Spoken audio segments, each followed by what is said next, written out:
All right, guys, let's talk about it. The all-new 992.2 Porsche 911 Turbo S is here, and we're going to talk about all the major changes they made, but we have to start with the powertrain, so let's get into that right now. So huge shout out to Porsche for uninstalling the engine just for this video. I really do appreciate when the companies take the time to take the engine out of the car so we can show you what it's like underneath all that bodywork. So this now is the most powerful Porsche 911 ever. It makes 701 horsepower, so that's one more than the GT2 RS, which made 700 horsepower, if you guys were keeping track of that. So this one beat it by 1 horsepower. It's now the most powerful you can get, and that's because it has that T hybrid system. So it's now using 2 electric turbochargers. If you guys remember, the GTS had 1, and we actually have a GTS engine right there, so we'll be able to compare them side to side, which is pretty cool. But this is the engine right here. As you see it, you get 2 different throttle bodies here for each bank, and then also get 2 separate turbos for each side. So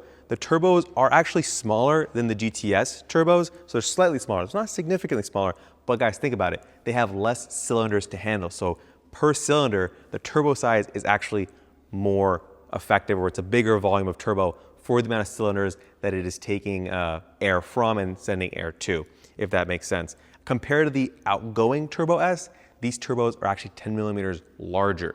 So they gave them electric turbos, they made the turbos bigger, so they spool up faster, and that ultimately helps it make that 701 horsepower figure. Now, torque comes on a lot sooner, so you get a lot wider of a power band as well, which is great for daily driving, but also for having fun and really pushing this thing, which you can do on some nice roads, but also on the track. And while this isn't a track car compared to, let's say, a GT3, they did end up taking this on the Nürburgring, and it was 14 seconds faster than the outgoing model, which is a huge difference for a track like the Nürburgring. So I think that speaks volumes to the performance capabilities of this engine, as well as the new technology with that T hybrid system. Now I want to punch into the turbos, which is exposed on the GTS, so it's a little bit of a different setup. The manifold's a little bit different here, but we won't get into the nitty-gritty too much. But as you can see, there's that electric motor there, which helps spool up the turbos a lot more quickly. Now, what's different to this compared to a regular turbo system is this doesn't have a wastegate. So let's say you have excess boost. What is it going to do with that, with the turbine spinning? It'll actually help generate electricity to the battery to help charge it up. So not only are you getting recuperation from the brakes, you're also getting energy recuperation from the turbos. And now because this has 2 of them, you're getting double that from an efficiency standpoint compared to the single turbo from the GTS. So that's pretty cool. So you have a battery up front, you have 2 turbos that are electrically assisted, but it can also electrically regenerate power, and there's an electric motor that's in the PDK transmission, similar to what we saw on the GTS. So you do get that torque fill from the transmission to help deliver power to the wheels. So that's pretty cool. All right, aside from the powertrain, which has been a big change for this vehicle, they've done a lot of exterior design as well as performance updates to bring it up to the new generation. And starting up front, like we saw with the GTS, the headlights have been updated, so now includes the turn signal unit, so they no longer have turn signals down here.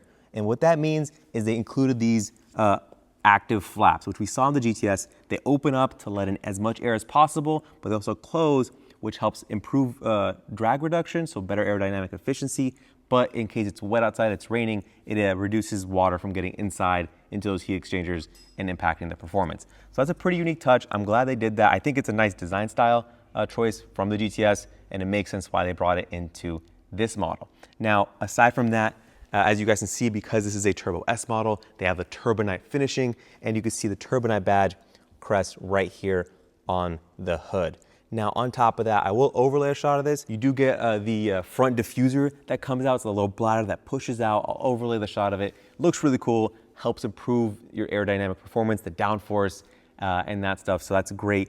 But let's come along the side here. I want to talk about the wheel packages as well as the brakes, because they did make some updates to that. This is the new wheel, one of the wheel options. There's 3 total. We'll see 2 of them in this video. And as far as brakes, this comes with the PCCBs, the carbon ceramic brakes standard. The rotors up front measure 420 millimeters, which is huge, massive, really fills up the inside of the wheel. And these measure 20 inches up front.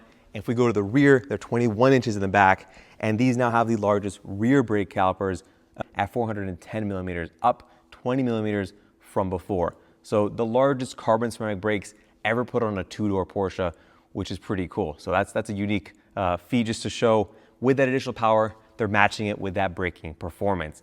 Now, if you come over here, you'll see the new T-Hybrid badging, indicative of that new T-Hybrid system, those 2 electric turbos. So you will see that on the side of the new 911 Turbo S, which is great.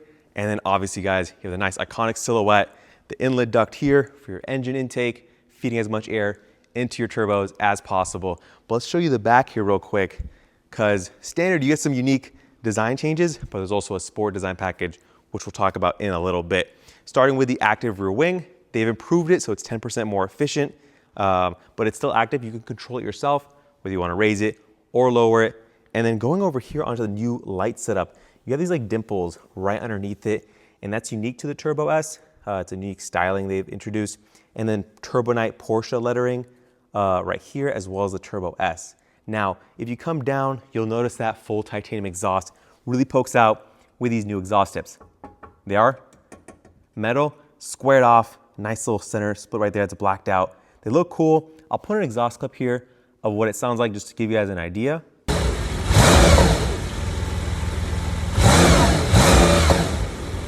And then on top of that, you'll notice over here, you'll see this little kind of it's a heat exhaust basically, because air that comes in through the top escapes through the intercoolers and goes down here. So it actually goes all the way in. You can reach and actually feel it. And that's where the air escapes out of the back of the vehicle to help with taking out that heat, which helps cool down the engine. So that's a nice little touch. Now, this is the coupe. As you can see here, there is a convertible, the cabriolet, over here. And this has the sport design package, I believe is what it's called.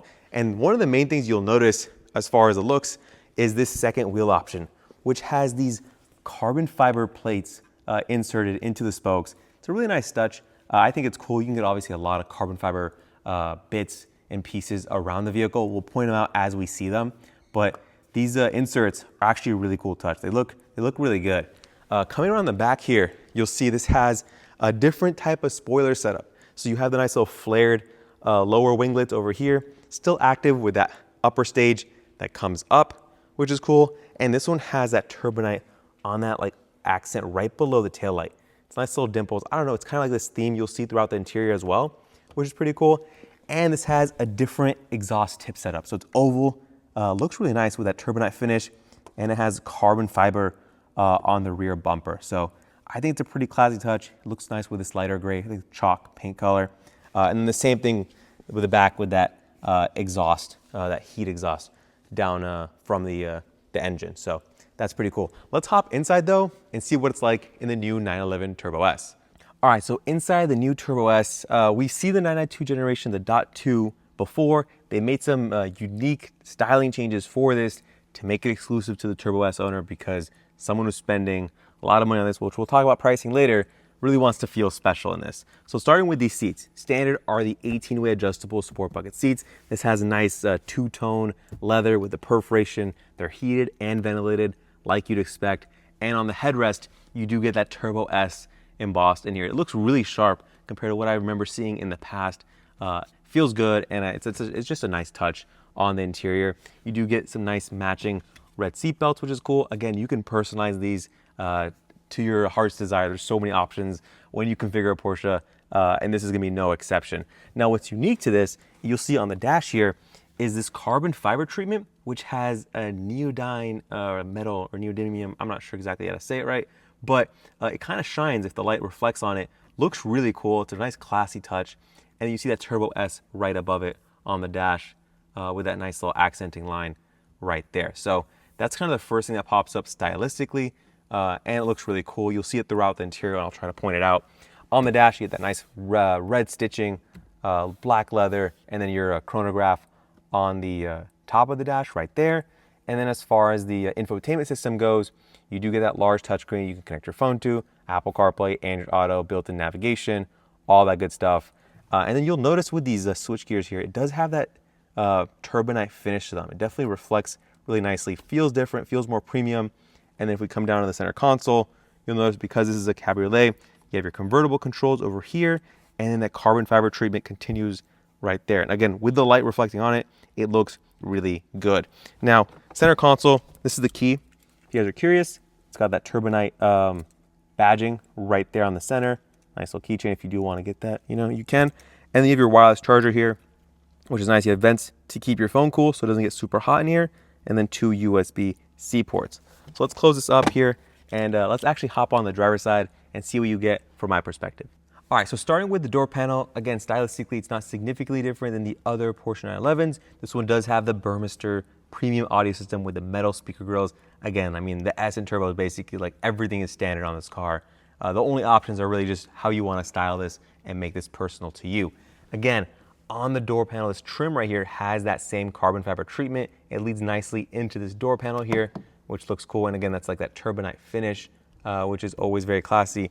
And coming down to the door sills, you do have Turbo S with this kind of black anodized aluminum finish, which is pretty cool. Now, as far as changes go, because this is the 992.2, we've seen it on other 911 variants, this one does have the push start button.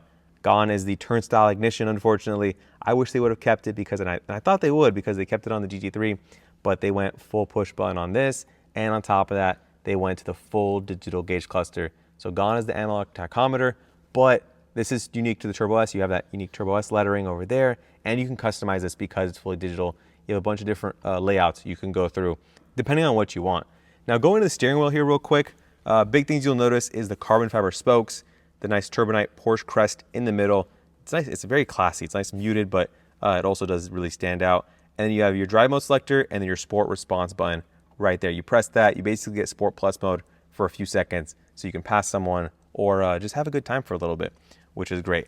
Now, as far as pricing goes, what can you expect? The base MSRP on this, and that's the coupe specifically, is around $265,000, with the cabriolet being a little more expensive.